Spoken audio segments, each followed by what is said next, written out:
కొన్ని విలువైన సంగతులు విందాం. లూకాసు వార్త మొదటి అధ్యాయం. లూకాసు వార్త మొదటి అధ్యాయం 66వ వచనం నుండి. ప్రభు హస్తము వారికి తోడై ఉండెను గనక ఆ సంగతులను గూర్చి వినిన వారందరూ ఈ బిడ్డ ఎలాంటి వాడగును అని వాటిని మనస్సులో ఉంచుకునిరి. మరియు అతని తండ్రి జకరయ్య పరిశుద్ధాత్మ పూర్ణుడై ఇట్లు ప్రవశించెను. ప్రభు అయిన ఇశ్రాయేలు దేవుడు స్తుతింపబడునుగాక. ఆయన తన ప్రజలకు దర్శనమిచ్చి వారికి విమోచన కలగజేసెను. తన సేవకుడైన దావీదు వంశమందు మన కొరకు రక్షణ శృంగము అనగా మన శత్రువుల నుండి మనల్ని దేశించు వారందరి చేతి నుండి తప్పించి రక్షణ కలగజేసెను. దీనిని గూర్చి ఆయన ఆది నుండి తన పరిశుద్ధుల ప్రవక్తల నోట పలికించెను. ఆయన మన పితరులను కరుణించుటకు తన పరిశుద్ధ నిబంధనను అనగా మన తండ్రి అయిన అబ్రహాముతో తాను చేసిన ప్రమాణమును జ్ఞాపకము చేసుకొనుటకు ఆగుతాం. మనకు తెలుగు వచ్చి గనక కొన్ని వచనాలు చదివేసుకుంటాం. తిరగేసి మనల్ని ప్రశ్నించుకుంటే మనకు అర్థమైంది, మనకేమీ అర్థం అవ్వలేదండి. సందర్భానుసారంగా వాక్యాలు బోధించేవారు ఇక్కడ ఉన్నారు కనుక మీకు సాగుతుంది. కానీ ఒకవేళ ఇదే వచనాలు మీరు ఇంటికి వెళ్ళిన తర్వాత చదివితే ఏమర్థం అవుతుంది చెప్పండి? శృంగం అంటే ఏంటి? నిబంధన అంటే ఏంటి? ఆది నుంచి వాగ్దానాల పరంపర ఏంటి? వీటి పదాలు మనకు తెలిసినట్టే ఉంటాయి కానీ మనకేమీ తెలియదు. పైగా ఈ సందర్భాన్ని మీరు గమనించండి. రాయబడిన సందర్భం క్రిస్మస్లో ఎక్కువగా వాడబడకుండా విడిచిపెట్టే సందర్భాలలో ఇదొక సందర్భం. మీరు చూడండి, క్రిస్మస్ నాటకాల్లో గొర్రెల కాపర్లు కనబడతారు, మరియమ్మ కనబడుతుంది, యోసేపు కనబడతాడు, జ్ఞానులు కనబడతారు, హేరోదు కూడా కనబడతాడు. క్రిస్మస్ రచనల్లో, క్రిస్మస్ పాటల్లో, క్రిస్మస్ నాటకాల్లో కనబడింది జకరయ్య కనబడ్డు. ఆ మాటలు అర్థమై సావలేదు కనుక. అవి అర్థమైతే కనబడుతుడు. ఆయన పలికిన ప్రసంగం మనకు అర్థం అవ్వలేదు. పైగా క్రిస్మస్లో సీరియస్ క్యారెక్టర్లన్నింటినీ సిల్లీ చేసి పడేశారు. నేను అన్న చెబుతున్నాడు కానీ ఎంత సీరియస్ విషయం చెప్పాడని డేవిడ్ అన్న. అలాంటి క్యారెక్టర్ని ఎట్టకారం చేశారు క్రిస్మస్ నాటకాల్లో తెలుసా? హేరోద్ అనేది ఎంత పవర్ఫుల్ క్యారెక్టర్ అండి. ఆడికి ఒక రోజు నాటకంలో నైటీ చేస్తారు. ఆడికి నిలువుటంగి దొరకలేదండి. నాకు మెంటలు వచ్చింది, ఏ రోజుకి నైటీ వేస్తారు ఏంటండి. ఆడు ఎంత సీరియస్ క్యారెక్టర్ అండి. నైటీ వేసి సున్నిగడేహారు వెనకాల.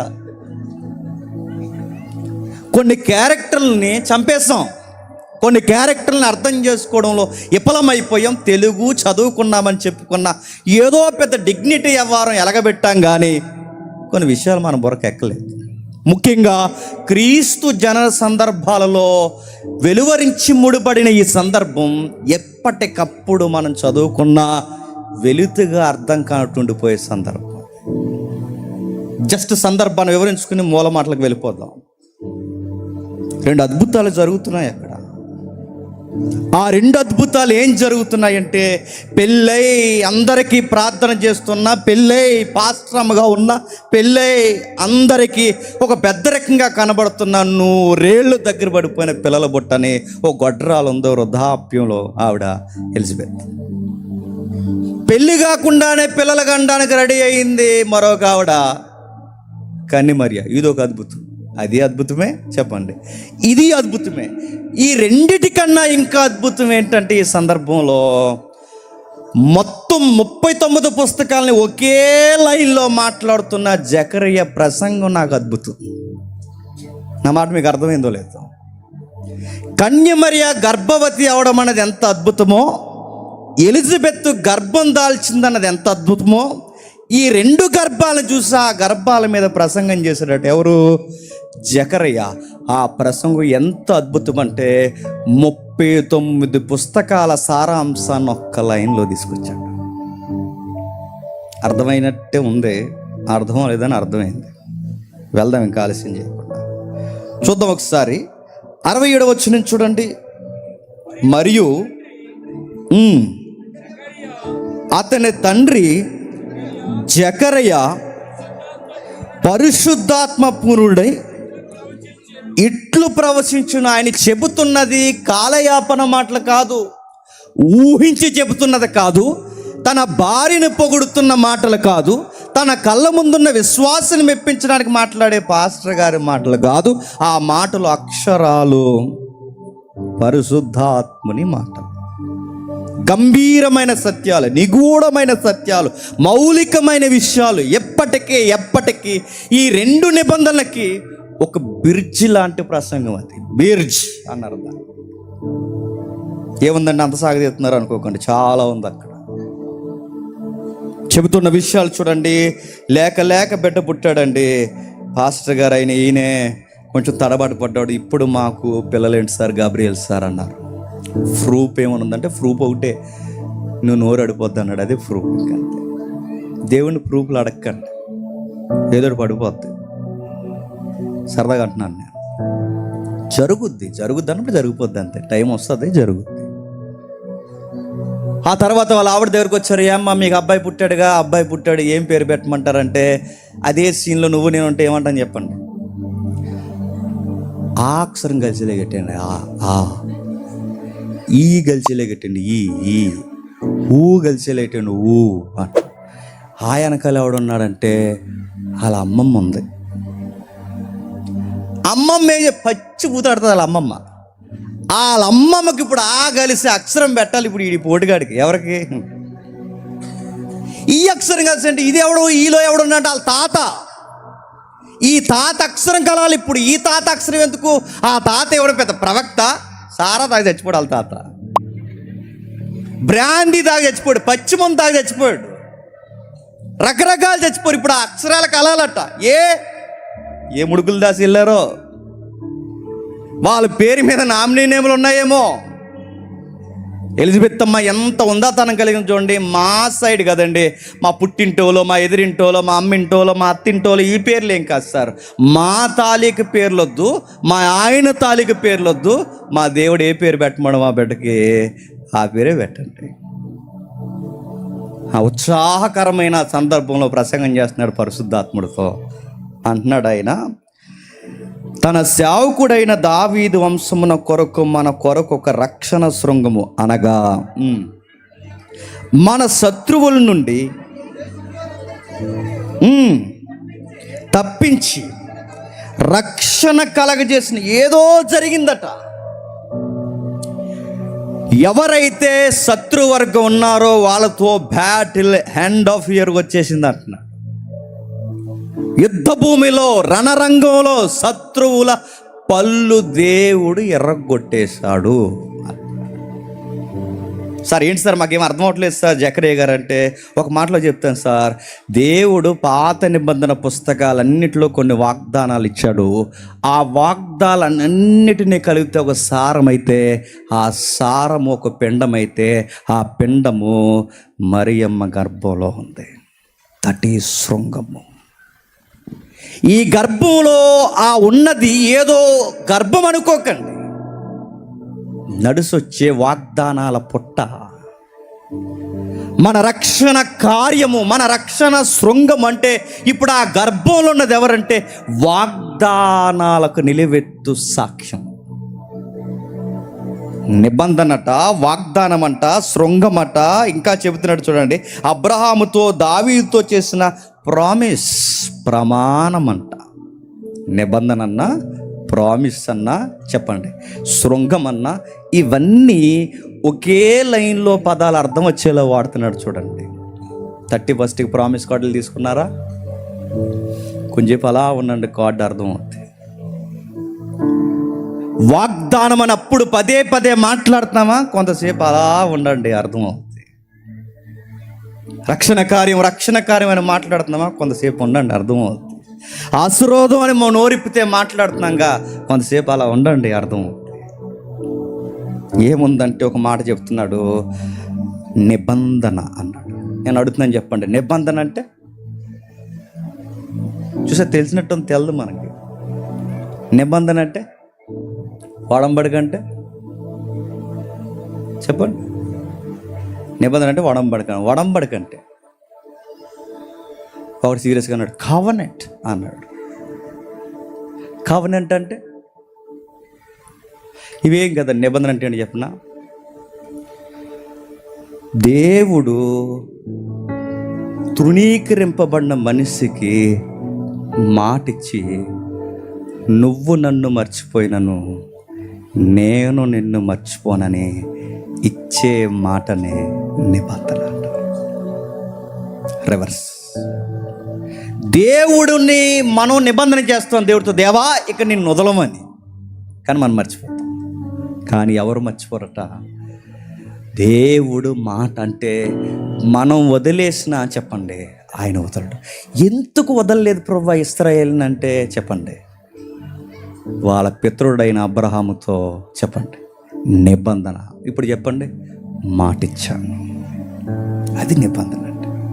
మీకు ఇంకా బాగా అర్థం కావాలంటే, అబ్రహాంతో నిబంధన చేస్తాడు కానీ దేవుడు, అబ్రహాం వెయిట్ చేయి, వస్తాను, వెయిట్ చేయి, బలి పశువు రెడీ చేయి, వస్తాను, వెయిటింగ్ చేయి అన్నప్పుడు అబ్రహాం చూస్తాడు. నిజంగా సందర్భాలు మనసు పెట్టి చదివితే గుండె బెరవెక్కిపోతుంటుంది. అబ్రహాం చూస్తాడు. సంధ్య వేళ అయిపోద్ది, చెమ్మ చీకటి అయిపోద్ది, ఎదురుగా ఎవరున్నారో కూడా కనబడినంత చీకటి వచ్చేస్తుంది. అబ్రహాం తెలియకుండా, నిబంధనకు రెడీగా ఉండాల్సిన అబ్రహాము తెలియకుండా అలా నిద్రలోకి వెళ్ళిపోతాడు. ఆ వధ పశువు ఏదైతే ఉందో ఆ పశువును 2 ముక్కలు చేసి తెలియకుండా అలా నిద్రలోకి వెళ్ళిపోతాడు. కానీ విషయం ఏంటి చెప్పనా? నిబంధన చేసుకుంటానన్న అబ్రహాము నిద్రలోకి పోయాడు. నిబంధన చేసుకుంటానన్న దేవుడు మాత్రం నిద్రపోకుండా, అబ్రహాము నిద్రపోయిన ఆ బలిపీఠం గుండా నడిచిపోయి అబ్రహాం అంటాడు, రాత్రి వచ్చాను, నిబంధన చేశాను, వెళ్ళిపోయాను అబ్రహాం, నీకు మాట ఇచ్చాను అన్నాడు. మనం ఎలాంటి వాళ్ళని చెప్పనా? నిద్రపోతాం మాటిచ్చి. మనం ఎలాంటి వాళ్ళని చెప్పనా? మళ్ళీ చెప్తున్నాను, మనం ఎలాంటి వారిని చెప్పనా? మాటిచ్చి మర్చిపోతాం. కానీ దేవుడు ఎలాంటి చెప్పనా?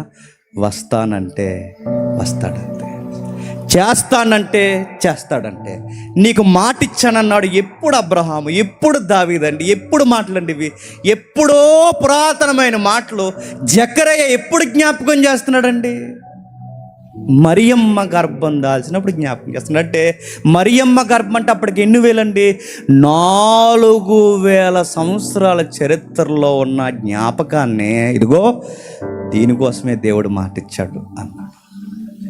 ఎక్కడి నుంచి ఇచ్చాడని 4000 అంటున్నారంటే ఒక్కసారి వెనక్కి వెళ్దామంటే ఆది కాండము జస్ట్ టూకీగా చూద్దాం. ఆది కాండము, అందరూ బైబిల్ చూడండి. ఆది కాండము 3వ అధ్యాయం, ఆది కాండము 3వ అధ్యాయం 15వ వచనం చూడండి. మరియు నీకును స్త్రీకిని, నీ సంతానముకును ఆమె సంతానానికి వైర్యము కలగచేసేదను, అది నిన్ను తల మీద కొట్టును, నీవు దాని మడిమ మీద కొట్టుదువని చెప్పెను. ఆగండి, ఏం జరిగింది? ఏదేను వనవులు అంటే ఒక రగడ జరిగింది. ఆ రగడ వెనకాల ఏం జరిగిందంటే సాతానుగాడు కారణమని తేలింది. ఆ తేలిన దగ్గర స్త్రీకి పురుషుడికి ఆ సర్పానికి, అనగా ఆ సర్పం వెనుకున్న సాతానికి, నీకు నాకు అందరికీ అర్థమయ్యేలా ఒక కవనెంట్ జరుగుతుంది చూడండి. అక్కడ కవనెంట్ మీన్ నిబంధన మాట. ఒక మాట ఇస్తున్నాడు. ఏమని మాట ఇస్తున్నాడు అంటే, ఇదిగో నీవు వాళ్ళ మడివి మీద కొడతావు, వీళ్ళు ఒకరోజు నిన్ను తల మీద కొడతారు. అర్థమైనట్టు ఉంది. ఏదో ఇంటిస్తున్నాడు, ఆ ఇంటికి మరియమ్మ గర్భానికి సంబంధం ఉంది. మళ్ళీ అర్థమైనట్టే చెప్తున్నా. ఇక్కడ ఏముందంటే ఆమె సంతానానికి, నీ సంతానానికి ఎప్పుడో ఒక సందర్భం జరుగుద్ది. ఆ రోజు ఏం జరుగుద్దంటే మడిముల మీద కొడుతున్న నీ తల మీద ఈ సంతానం కొడతారు. వాళ్ళు లెక్కుండా కొడతారు. ఇప్పుడు వీళ్ళను నువ్వు కొట్టావు, ఒకరోజు ఈమె సంతానం నిన్ను కొడతారు. ఇది ఖచ్చితంగా జరుగుద్ది. ఈరోజు అవ్వ, ఈరోజు ఆదాము, ఈరోజు మానవాళి ఏ సాతాను వలనైతే కొట్టబడ్డారో ఆ సాతాన్ని ఒకరోజు మీరు కొడతారు. అది ఎప్పుడు జరుగుతుందో తెలియదు, కానీ మాట ఇచ్చాడు, జరుగుతుంది. అంటే పాత నిబంధన, పురాతన గ్రంథమైన ఆది కాండం దగ్గర నుండి కూడా ఈ నిబంధనల పరంపర ఉందన్నమాట. పాపంలో పడిపోయిన ఆదామవ్వలకి ఇప్పుడు రాబోతున్న భాగం ఏంటంటే, ఇప్పుడు రాబోతున్న అంటే జకరియా కాలంలో రాబోతున్న ఈ గర్భానికి సంబంధపు నిబంధనలు ఉన్నాయంట. ఎప్పుడు జరుగుతుంది కానీ వన్ డే ఖచ్చితంగా ఈ వార్ ఒకరోజు తెర మీదకి వస్తుంది. పెద్ద ఫైట్ జరుగుద్ది. ఆ ఫైట్ సీన్లో ఆ సంతానానికి ఇచ్చిన నెరవేర్పు ఖచ్చితముగా జరుగుద్ది. దేవుడు ఏదైనా దేవుడు వాగ్దానం ఇస్తే ఖచ్చితంగా దాని వెనకాల ఏముంటుంది చెప్పనా? ఆ రోజు నేనున్నానని మాత్రం జ్ఞాపకం చేసుకోకండి. అంటే మాట ఎందుకు ఇస్తాడు చెప్పండి? మాట వెనకాల నేనుంటాను. ఇంకేముంది ప్రభు అంటే, రెండవది మీరు టూకిగా జ్ఞాపకం చేసుకోండి. జలప్రలయం వచ్చేసింది. చక్రీయ ప్రసంగంలో ఉన్న లైన్స్ ఇవన్నీ. జలప్రలయం వచ్చిన తర్వాత భీకరంగా మనుషులందరూ చనిపోయారు, ఒక్క కుటుంబం తప్ప. జంతువులు, చెట్లు, జీవరాశి మొత్తం, నేల మొలకలు అన్నీ బురదంటిపోయాయి, అట్టడుక్కుపోయాయి, పూర్తిగా పర్వతాలు మునిగిపోయాయి. కొత్తగా సిగురులు వచ్చాయి. అరరాతు పర్వతం మీద వాడాగింది, కుటుంబం కిందకి దిగింది, బలి అర్పించారు. దేవుడు వచ్చాడు, ఒక మాట ఇచ్చాడు, నోహు నీతో నిబంధన చేసుకుంటున్నానయ్యా, మళ్ళీ ఇంకెప్పుడు ఇలాగా చేయను. మళ్ళీ ఇక్కడ ఒక నిబంధన కనబడుతుంది. ఏదేను తోట పరిసర ప్రాంతాల్లో ఒక నిబంధన, నోవహు దగ్గరకు వచ్చేసరికి ఇంకేం చేయలే, కంగారు పడకండి అన్నాడు. మరి ఏమి చేయడన్నప్పుడు పలుమార్లు ఇశ్రాయేల్ని కింద పైన కొట్టేసాడు కదండి. మరి దాని అర్థం ఏంటి? ఏదో ఉంది. నెక్స్ట్ ఇంకా మూడవది, అబ్రహాంకి నిబంధన చేశాడు. అబ్రహాంతో ఏమంటాడంటే, అబ్రహాం ప్రపంచం అంతా నాదేనయ్యా, దేశాలన్నీ నావేనయ్యా, నీకు మాట చెప్తున్నాను, ఇక నుండి వచ్చే ఈ ఊరు, నాగరికత, నీ పిల్లలు, ఎవరైతే నీ సంతాన, మీ తండ్రి సంతాన సంబంధులు ఎవరైతే ఉన్నారో వీళ్ళందరినీ, ఈ కల్చర్ని అన్నిటిని వదిలేసి వచ్చే, నీకు మాట ఇస్తున్నాను. ఆ మాట ఏంటంటే, నీ సంతానం ద్వారా ఈ ప్రపంచాన్ని ఆశీర్వదిస్తాను. ఎవరట? నీ సంతానం ద్వారా ఆశీర్వది. మళ్ళీ ఇదో నిబంధన. అసలు ఒకదానికొకటి సంబంధం ఉన్నట్టున్నాయండి. ఎన్ని నిబంధనలు కనపడతాయి. ఈ అన్ని నిబంధనలు, అన్ని నిబంధనలకి బేస్మెంట్ లాంటి నిబంధనలు ఏంటంటే ఇవే. ఏ నిబంధన అయినా వీటి లింక్ అయి ఉండాలి. ఆదాము దగ్గర నిబంధన చేశాడు, నోవహు దగ్గర నిబంధన చేశాడు. ఆదాము దగ్గర చేసిన నిబంధన ఏంటంటే, ఈయన ఒక రోజు మీరు కొడతారు. వీడంటే ఎవడు? సాతానుగాడు.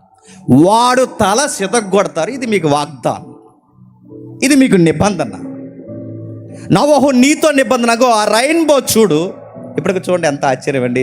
ఎప్పుడు నోవహు అండి, ఎప్పుడు పూర్వకాలం అండి, వర్షం వచ్చినప్పుడు అది అలా కనబడేసరికి ఎన్ని కలర్లు ఉన్నాయని లెక్కెట్టుకోకూడదు, ఇంకా నిబంధన అలాగే నిలబడి ఉంది. ఆ చూసినప్పుడు చూడండి, దాన్ని చూస్తున్నప్పుడు ఇంకా నిబంధన ఉంది. అబ్రహాం దగ్గరకు వచ్చేసరికి అబ్రహాంతో మాట్లాడుతున్నాడు, ఇదిగో నీ సంతానము ద్వారా ఈ ప్రపంచాన్ని ఆశీర్వదిస్తాను. ఒకటి యుద్ధము, రెండు ఏమి అనను, మూడోది మీ ద్వారా బ్లెస్ చేస్తాను. ఇంకేం చెప్తున్నాడంటే క్రొత్త నిబంధనకు వచ్చేసరికి ఒక మాట అంటాడు, అబ్రహాం సంతానం అంటే అబ్రహాం సంతానం అనుకోకండి, అబ్రహాము సంతానం అంటే ఇశ్రాయేలీయులు కాదు అన్నాడు పౌలు గారు. తెలుసు కదా మీకు రెఫరెన్స్, టైం లేదు కనుక లేపుకుంటూ వెళ్ళిపోతున్నా. ఆ గలతీ పత్రిక రాస్తూ సంతానములకు అనగా సంతానమునకు అనెను, అది బహువచ్చును సమూహాన్ని చూపించేది కాదు, అది ఏకవచ్చును వ్యక్తిని చూపించేది. ఆ వ్యక్తి ఎవరో కాదు, ప్రభు అయిన యేసుక్రీస్తు అన్నాడు అపోస్తలుడైన పౌలు. అంటే అది ఇశ్రాయేలుకి సంబంధించింది కాదా? కాదు. ఒకవేళ ఇశ్రాయేలుకి సంబంధించింది అయితే అబ్రహాముతో దేవుడు ఇలా అన్నాడు, నీ సంతానాన్ని ఇసుక రేణువులంత విస్తారంగా చేస్తానన్నాడు. ప్రపంచంలో అతిపెద్ద చిన్న దేశాల్లో చిన్న దేశం ఏంటండి? ఇశ్రాయేల్. అయిందా? అవలేదు. నీ సంతానాన్ని ఆకాశ నక్షత్రాల్లా చేస్తానన్నాడు. ప్రపంచంలో అతి చిన్న దేశాల్లో చిన్న దేశం ఏంటి చెప్పండి? ఇశ్రాయేల్. నక్షత్రాలంత అయ్యిందా? అంటే ఇది వాళ్ళ గూర్చి కాదు, మరి ఎవరిని గూర్చి? సంతానము. సంతానం అనగానే ఇప్పుడు మళ్ళీ జ్ఞాపకం రావాలి, అవ్వమ్మ దగ్గర ఏ సంతానము గూర్చి మాట్లాడాడో ఇప్పుడు ఆ సంతానం మన దగ్గర ఫుట్ నోట్ ఎవరి కోసమైతే చెప్పాడో, ఆ ఫుట్ నోట్లో ఉన్న వ్యక్తి ఎవరైతే ఉన్నాడో, ఆ వ్యక్తి ఎవరైతే మనకు కనబడుతున్నాడో, ఆ వ్యక్తి అబ్రహాం దగ్గర ఏదైతే నిబంధన జరుగుతుందో, ఇప్పుడు అబ్రహాం దగ్గర ఉన్న సంతానము, అవ్వమ్మ దగ్గర ఉన్న సంతానము, ఈ సంతానం అనే రెండు పదాలు ఒకే వ్యక్తికి సంబంధించినవన్న మాట. ఆ వ్యక్తి ఎవరు చెప్పండి? నజరేయుడైన యేసు. అంటే ఇది ప్రభు అయిన యేసుక్రీస్తు వారిని గూర్చిన నిబంధనలే ఏదేడు తోట నుంచి జరుగుతున్నాయి. అందుకే జకరియా ప్రసంగం అర్థవంతంగానే ఉంది. మన దేవుడు తన ప్రజల్ని మర్చిపోలేదు. పితరుల ద్వారా, ప్రవక్తల ద్వారా ఆదరించి ఆయన ప్రకటించిన ఆ ప్రవచనాలు, వాగ్దానాలు ఇదిగో సంపూర్ణమైన గర్భంగా ఈ 17 ఏళ్ళ ఆడపిల్ల మోస్తుంది. ఇది ప్రవచనాలు నెరవేర్పుకి అంటున్నాడు. ఇంకా ఏముందంటే అవ్వతో అయిపోయింది, నోహుతో అయిపోయింది, అబ్రహాముతో అయిపోయింది. ఇంకెవరు చెబుతున్నారంటే నెక్స్ట్ మోసే వచ్చాడు. మోసేతో ఏమన్నాడు చెప్పండి? మీ సహోదరులలో నీ వంటి ఒక ప్రవక్తని నేను లేవనెత్తుతాను, మీ సహోదరుల్లో నీ వంటి ప్రవక్త నేను లేవనెత్తుతాను. ఇది నిబంధన. మరలా నీలాంటి నాయకుడు ఒకరు వస్తారు. ఆ ప్రవక్త అన్నారు క్రొత్త నిబంధనలో. ఆ ప్రవక్త అంటే ఎవరు చెప్పు? మోసే లాంటి ప్రవక్త, మోసే క్రమానుగతంగా వచ్చిన ప్రవక్త. ఆ ప్రవక్త అంటే ఎవరు? గడ్డాలు పెంచుకుని టోపులు పెట్టుకున్న దావా ప్రచారకులు ఏమన్నారంటే ఆ ప్రవక్త ఎవరో కదా, మహాప్రవక్త అన్నారు. అంతే. మహమ్మద్ ప్రవక్త కోసం కదా చెప్తా. ఆ ప్రవక్త అంటే ప్రభు అయిన యేసుక్రీస్తు. అంటే ఇప్పుడు రాయబడుతున్న ప్రతి వాగ్దానం, మీరు బైబిల్లో ఏ వాగ్దానమైనా, ఏ నిబంధన అయినా, ఏ ప్రామిస్ అంటే ఏ ప్రమాణ స్వీకారమైనా ఎవరు చుట్టూ తిరుగుతుంది చెప్పండి? యేసు ప్రభు కోసమే చెబుతుంది. ఇప్పుడంటే నిబంధన అయినా, ప్రామిస్ అంటే ప్రమాణమైన ఏదైనా మీరు చూడండి, వాగ్దానమైన ఏదైనా ఎవరి కోసం చూపించే చిహ్నం చెప్పండి? యేసుక్రీస్తు. మరి 31st తీసుకుని యేసుక్రీస్తు వారు కనబడకుండా నువ్వు కనబడుతున్నావు అంటే ఏంటి?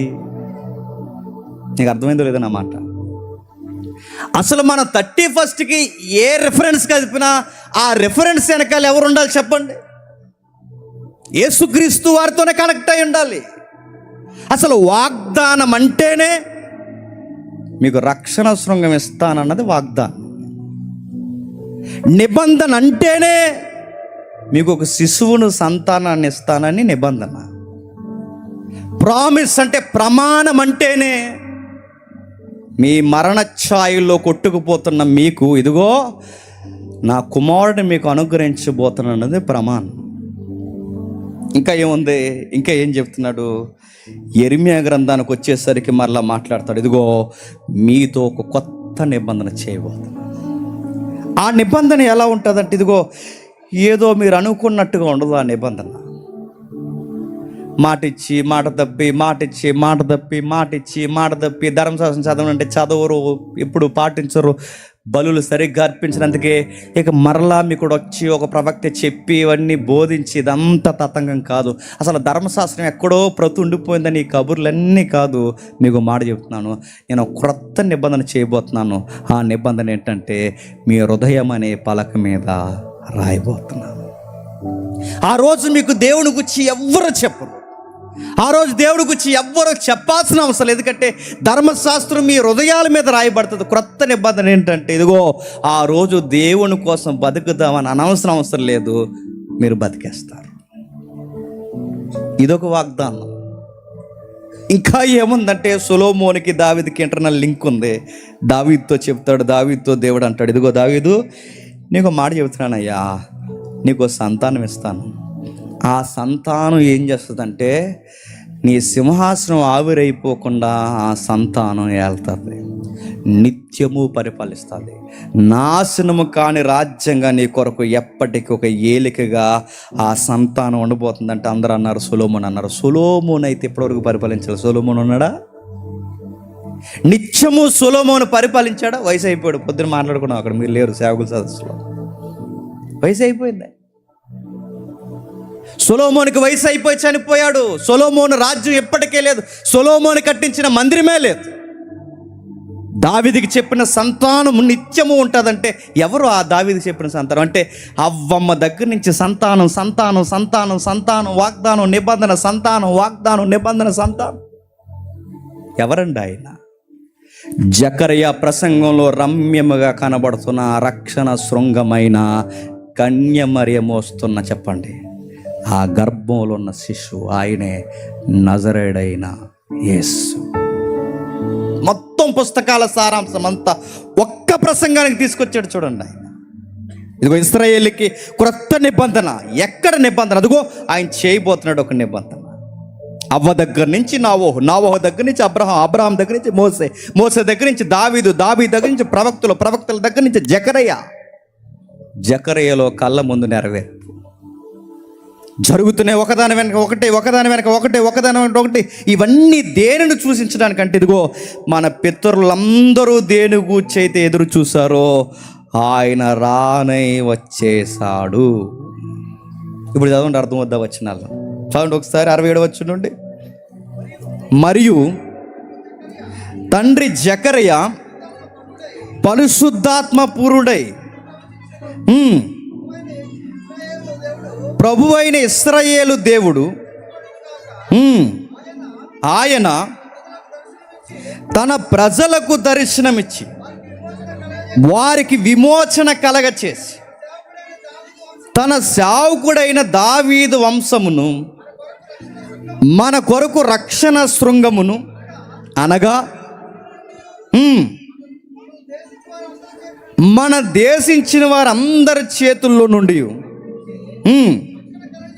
రక్షణ కలగ చేసినంటే, ఇప్పుడు ఈ ప్రవక్తల ప్రవచనాలన్నీ, ఈ ప్రవక్తల రాసిన వాగ్దానాలన్నీ, ఈ నిబంధనలన్నీ ఎవరిని సూచిస్తున్నాయి చెప్పండి? యేసుక్రీస్తు వారు. ఇప్పుడు ఒకటొకటి ఎవరిద్దాం, మెల్లగా ముగించుకుందాం త్వరగా. సాతానుని నీ సంతానం సితగొడతాదని అవ్వమ్మ దగ్గర వెలువరించాడు మాట. నువ్వు మడిం మీద కొడతావు, ఆ సంతానం నీ శిరస్సు మీద కొడతాది అన్నాడు. ఫుట్నోట్లో సంతానం అంటే ఆయన అను, ఆయన నీ తల చితగొడతాడు అన్నాడు. ఎక్కడ కొట్టాడండి? కలవరగిరి మీద లేకుండా కొట్టాడు సాతానుగాన్ని.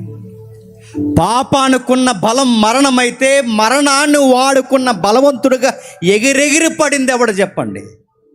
సాతానగాడు. సాతానగాడు కలవరగిరిలో ఓడిపోయాడు చితుగా. ఎక్కడ ఆది కాండము, ఎక్కడ ఏదేనువను అక్కడున్న మాట జకర్యా ఎక్కడ నెరవేరబోతుందో చూసేసాడు. ఈ కడుపులో ఉన్న శిశువు ఎవరో తెలుసా? ఈ అమ్మ మరియమ్మ గర్భాన్ని మోయక ముందే అందరమ్మలకి తల్లి అయిన మన జేజమ్మ ఎవరు చెప్పండి, అవ్వమ్మ చేసిన ఆ తప్పుకి ఇరుగుడుగా ఈ తల్లి గర్భాన్ని మోయబోతుంది. నా ముందు ఒక ప్రవచనాల అద్భుతం ఉందన్నాడు ఆయన ప్రసంగంలో. ఎంత బాగా, ఎంత డీప్గా ఆలోచిస్తున్నారు చూడండి. ఇదిగో ఈయన వచ్చేది శత్రువును కొడతాడు. మనం అనుకున్నాం శత్రువుని కొట్టడం అంటే రోమిలను కొట్టడం, శత్రువుని కొట్టడం అంటే క్రీస్తుకు విరోధంగా శత్రువు అంటే వీళ్ళందరూ కదండి, కింద ఉన్న వాళ్ళందరూ ఆడ ఏజెంట్లు, వీళ్ళందరూ కాదు, వీళ్ళంతా తెలుగులో అంటారు ఆకు రౌడీలు అంటారు చూసారా, అలాంటి వీళ్ళ కాదు. అసలు శత్రువు ఒకడు ఉన్నాడు, ఆడ ఆకాశం పైన ఉన్నాడు. వాడి నెట్వర్క్ అంతా వేరుగా ఉంటుంది, వాడు సమూహాలు వేరు, వాడి పరిస్థితులు వేరు.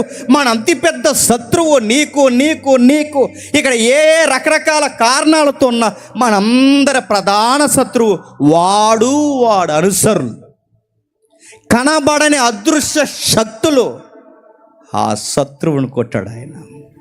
మరణం మన శత్రువు, పాపం మన శత్రువు, వీటన్నిటిని వాడుకుంటున్న ప్రధాన శత్రువు సాతాను గారు మన శత్రువు. చెత్త కొట్టాడు వాళ్ళని లెక్కకుండా. పిచ్చడైపోయాడు అది అబ్బకాడు. వాడికి ఎంత పిచ్చెక్కింది చెప్పనా, ఏ మరణాన్ని చూసి అయితే విర్రవీగిపోయాడో ఆ మరణాన్ని ఆయన తిరిగి లేచేసరికి వాడికి ఏం చేయాలో అర్థం లేదండి. వాడికి వాడి పాదాల మీద ప్యాషన్ ఆఫ్ ది క్రైస్ట్ మీరు చూసారు లేదో కానీ ఆ ఎబ్రూ లేఖనాలు చదివిన డైరెక్టర్ ఎవరైతే ఉన్నాడో ఆ సీన్ ఎక్కడి నుంచి స్టార్ట్ అవుతుంది తెలుసా? గెత్యం అనే వనం నుంచి స్టార్ట్ అవుద్ది. సరిగ్గా గెత్యం అనే వనం నుంచి ఆ జూమ్ స్టార్ట్ అవుతున్నప్పుడు సరిగ్గా యేసుక్రీస్తు వారు ప్రేయర్ అవుతున్న వెంటనే పైకి లేసి అక్కడ సర్పమైన పాముని సరిగ్గా తల మీద తొక్కుతాడు. డైరెక్టర్గా డెప్త్ తెలిసింది. ఆ డైరెక్టర్గా డెప్త్ తెలిసింది కనుకే ఆ సాతాను తల మీద కాలేసప్పుడు వెళ్తాడు. ఎక్కడికి? సిలువ ఎక్కడానికి. అందరూ అనుకున్నారు ఓడిపోవడానికి వెళ్తున్నాను. కాదు కాదు, చెప్పండి, సాతాను గాన్ని ఓడించడానికి వెళ్తున్నాడు. మన విజయబేరి, మన నాయకుడు, మన రక్షణ శృంగము, మన పక్షమున వీరుడు ఒక ఆడపిల్ల గర్భంలో అదుగో శిశువుగా ఎదుగుతున్నాడు. ఇది జకరియా తన మేధాశక్తితో చెప్పే ప్రసంగంగా చెప్పండి, పరిశుద్ధాత్మతో చెప్తున్నాడు. సాతానుగాడిని అవ్వమ్మకిచ్చిన మాట దగ్గర చెదగొట్టాడు. రెండోది ఎవరికండి? నోవహు. ఏమన్నయ్యా అన్నాడు. నిజంగానే ఏమనలేదండి. ఏమన్నా అనడం మొదలెడితే నోవహు కాలం కన్నా ఘోరంగా ఉందండి కాలం. ఇంకా ఉందంటే కారణం ఏంటి చెప్పండి? ఏమంటలేదు. నోవహు కాలం కన్నా ఇంకా ఘోరంగా ఉంది, ఇంకా ఘోరంగా ఉంది.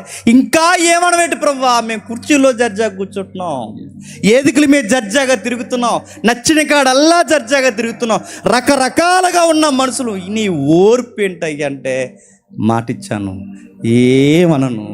ఆ మాటకు గుర్తేడు చెప్పనా?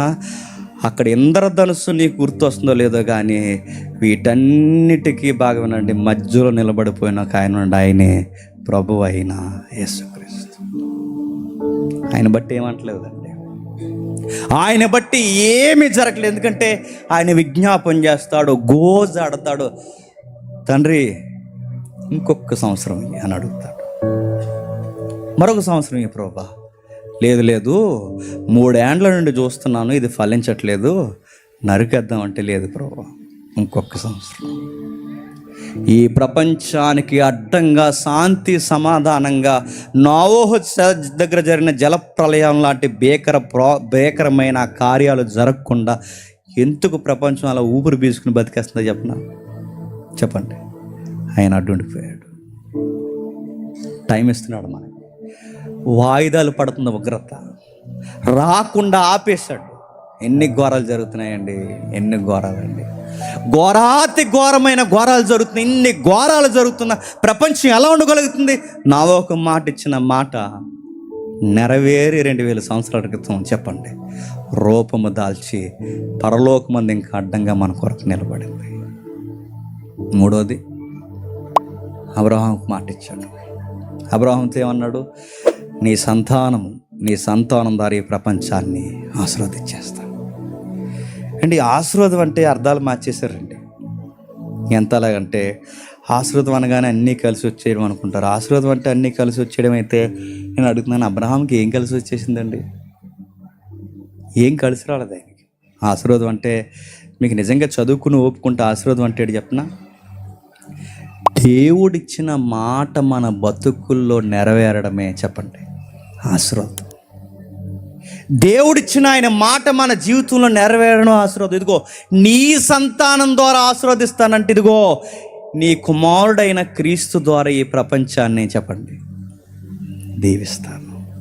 అక్కడ సంతానం అంటే ఇస్సాకు కాదు, అక్కడ సంతానం అంటే ఇశ్రాయేలు కాదు, అక్కడ సంతానం అంటే చెప్పండి యేసుక్రీస్తు. ఈ యేసుక్రీస్తు ద్వారా ఈ ప్రపంచాన్ని ఏం చేశాడు చెప్పండి? ఆశీర్వదించాడు. ఎంత ఆశీర్వదించాడంటే ఎప్పటికీ కృప మనల్ని ఏం చేస్తుంది చెప్పండి? బతిమలాడుతుంది, మారిపోండిరా అని. ఎంత ఆశీర్వాదం అండి! పాత నిబంధనలు ఉన్నట్టుంటే ఎవ్వరు ఇప్పటివరకు ఎవడన్నా ఉందిడండి? కారణం ఏంటో తెలుసా? మనకు ఒక వాగ్దానం ఇచ్చాడు, మనకు ఒక ఆశీర్వాదం ఇచ్చాడు, మనకు ఒక మాట ఇచ్చాడు. ఆ మాట ఏంటో తెలుసు? ఇదిగో కుమారుణ్ణి అంటే నా కుమారుడు నీ సంతానమైన క్రీస్తుని అనుసరించిన వారికి ఉచితముగా మీ ధర్మశాస్త్ర నిబంధన లేకుండా ఉచితముగా ఈ రక్షణ శృంగాన్ని ఇచ్చేస్తాను. లేఖనాలు అన్నాయట, ధర్మశాస్త్రం ఇదంతా కాదు కానీ లేఖనములు యందు రాయబడిన యేసుక్రీస్తుని నమ్ముటయే చెప్పండి నిత్యజీవం. ఎంత ఈజీ అయిపోయిందండి. జస్ట్ ఆయన నమ్మితే చాలట. ఆయన నమ్మితే మనకు నిత్యజీవం ఇచ్చేస్తాడంట. అంతే. ఎంత ఈజీ అయిపోయిందని అబ్రహాం ద్వారా మనకు లైన్. 4వది ఎవరు ఉన్నారండి? మోసే. నీ వంటి ప్రవక్త. నిజమేనండి, మోసే అన్న అక్కడక్కడ కసుబుస్మని కొంతమందిని ఎగరగొట్టేయడమో కానీ ఈ ప్రవక్త చూడండి, మనం ఎంత బాధించినాను, ఎంత మనం ఇబ్బంది పెట్టినాను, ఎంతగా అంటే ఒక రచయిత అన్నాడు, పాతాళం గుమ్మం వరకునట కృప అయిన యేసుక్రీస్తు మార్రా అని బతిమలాడతాడట. అంత ఓర్చుకుంటాడంట.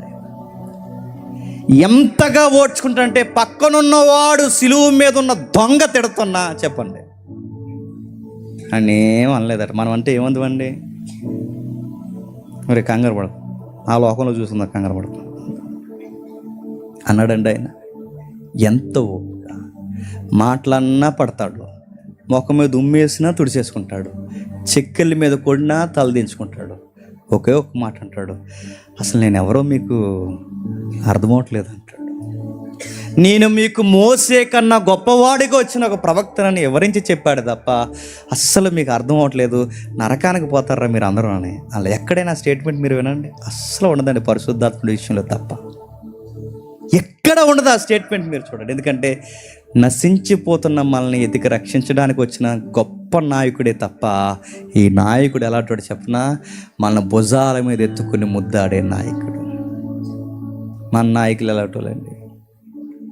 మోసే అన్నాడు, ప్రభువా ఇదిగో వీళ్ళందరూ సెపరేట్ ఉన్నారు ప్రభువా. ధర్మశాస్త్రం చేస్తున్నప్పుడు సరిగ్గా 3000 మంది చచ్చిపోయారండి. ధర్మశాస్త్రం వచ్చినప్పుడు 3000 మంది చనిపోయారు. కానీ ఈ నాయకుడు వచ్చినప్పుడు చూడండి, పేతురు ప్రసంగంతో 3000 మంది మారిపోయారు. మోసే నాయకత్వంలో మాంత్రికులు చనిపోయారు. ఈ నాయకత్వంలో చెప్పండి మాంత్రికులు మారిపోయారు. మోసే నాయకత్వంలో వ్యభిచారం చేసిన వారిని రాళ్ళిచ్చి కొట్టారు. ఈ నాయకత్వంలో చెప్పండి వ్యభిచారుల్ని సంసారాలని చేశాడు. మోసే నాయకత్వంలో అబద్ధికుల్ని వెలివేసేశారు. ఈ నాయకత్వంలో అబద్ధికుల్ని యథార్థవంతులుగా నూతన జీవితాన్ని ప్రసాదించారు.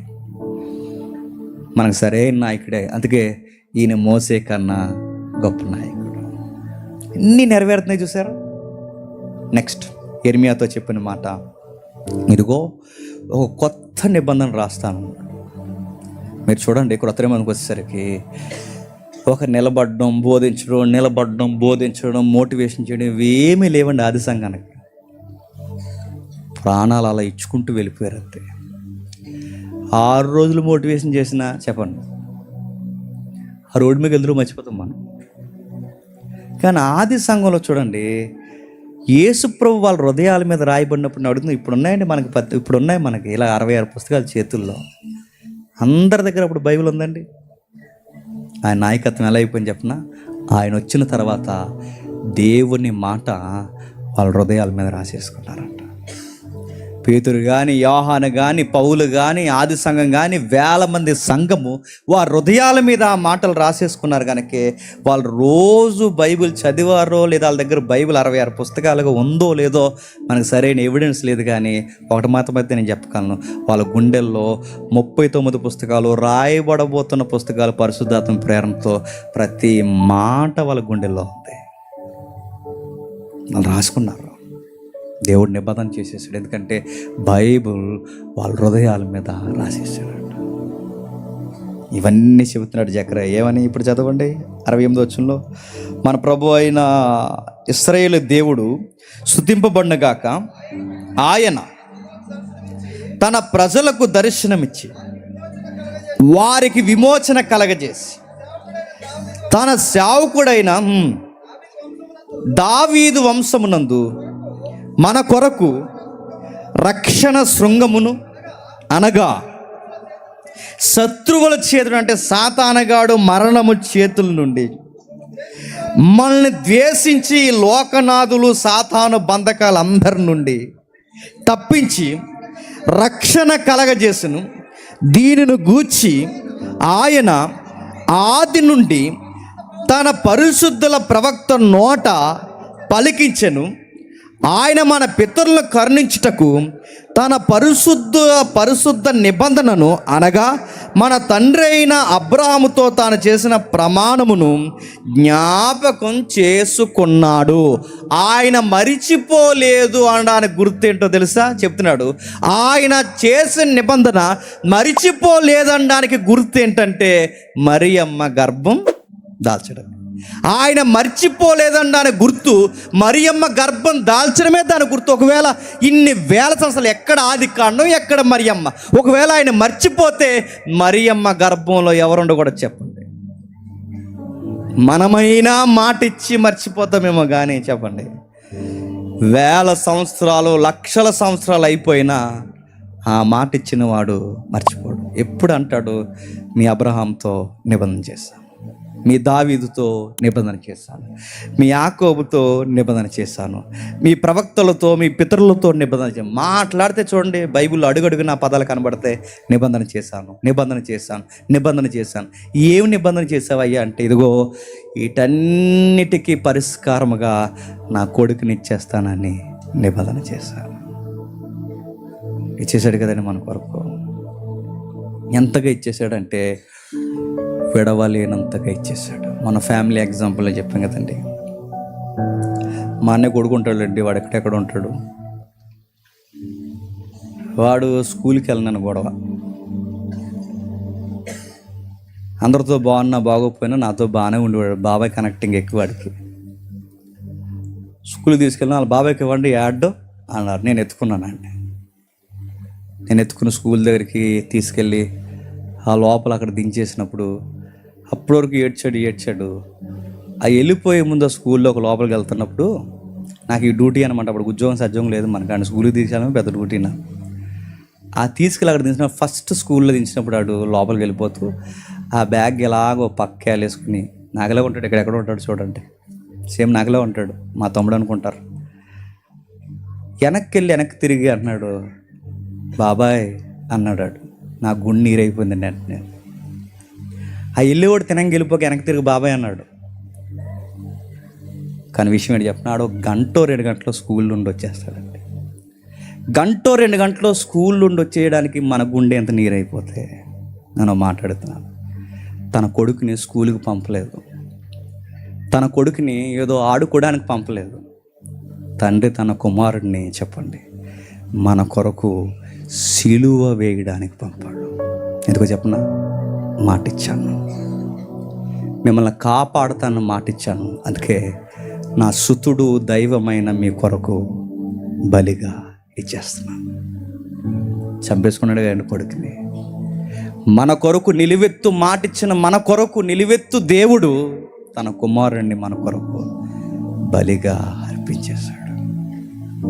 ఐజాక్ గారు చెబుతూ ఎమోషన్ అయ్యారు కదండి.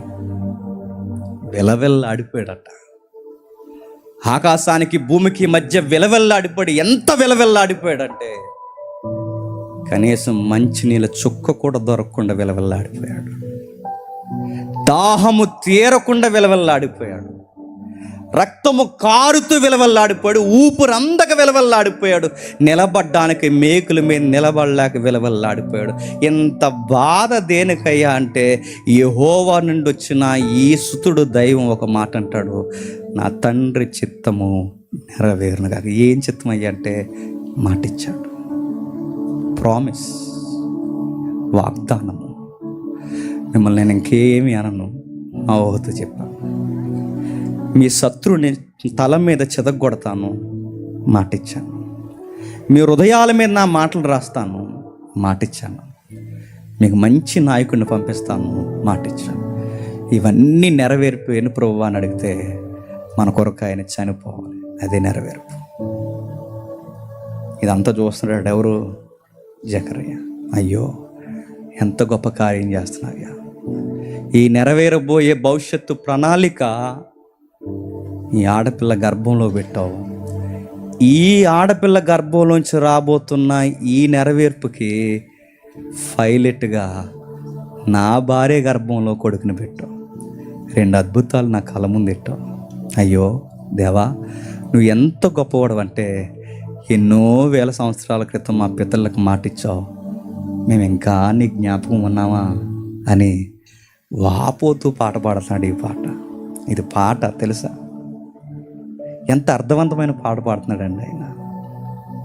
మిమ్మల్ని ఇంకా మర్చిపోలేదా? మా పితరులు మమ్మల్ని మర్చిపోయారు, మా పితరులు మేము మర్చిపోయాం, కానీ నువ్వు మర్చిపోలేదా? అందుకే దేవుడు అంటాడు, మిమ్మల్ని విడువను, ఎడబాయను, మృదుము వచ్చే వరకు ఎత్తుకొని వాడును నేనే. మనం అనుకుంటాం మమ్మల్ని ఎవరో జ్ఞాపకం ఎవరు జ్ఞాపకం పెట్టుకుంటారు లేదో నాకు తెలియదు, కానీ మనకు మాట ఇచ్చిన వాడు జ్ఞాపకం పెట్టుకుంటాడు. జ్ఞాపకం పెట్టుకున్నాడు కనుకే తన కుమారుడిని బలిగా మనకి అర్పించేశాడు. ఇక చివరిగా ముగిస్తాను. ఈ కుమారుడు ఎలుతూ ఒక మాట ఇచ్చాడు. ఎలా వెళుతున్నానో చెప్పండి, మళ్ళీ అలాగే వస్తాను. ఆ వస్తానన్నవాడు మాట ఇచ్చాడు క్రైస్తవులకి. ఒకరోజు పక్కా చెప్పండి వస్తాడు. నేను కోరుకుంటున్నాను ఆ వచ్చే రోజు ఈ 6 రోజుల సెమినార్లో ఏదో రోజు అయితే బలి ఉంటుందండి. ఈ టెంట్ ఎలా విడిపోవాలి, ఆ మేఘాలు ఎలా దిగిపోవాలి, ఈ ప్రసంగికులందరూ పైకి లేవాలి, పరిశుద్ధులు బాప్టిజాలు ఎవరెవరైతే పొందారో పొందని బొడిద్దైలు అక్కడే ఉండాలి, పొందిన వారందరూ పైకి లేవాలి.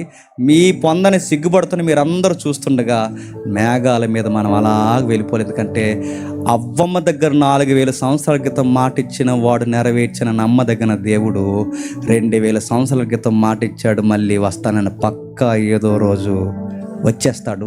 అది సెమినార్లో వస్తాడో, నూతన సంవత్సరంలో వస్తాడో, సంసారంలో ఉండగా వస్తాడో, ఎప్పుడు వస్తాడో నాకు తెలియదు, పక్కా వస్తాడు.